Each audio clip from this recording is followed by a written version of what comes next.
поселке Первомайский Сысертского района Свердловской области 70% жителей имеют татарские корни. Большинство – выходцы из Татышлинского, Бураевского, Балтачинского районов Башкортостана, а также из Бардымского района Пермского края. Родной язык здесь никогда не забывали, а местный ансамбль «Дуслык» – визитная карточка сысертских татар.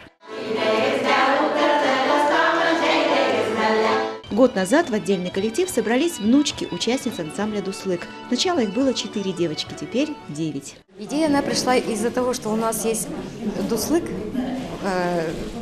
коллектив хороший, взрослый коллектив. Но разбавить хочется, когда вот куда-то выезжаешь с детьми, они очень украшают коллектив.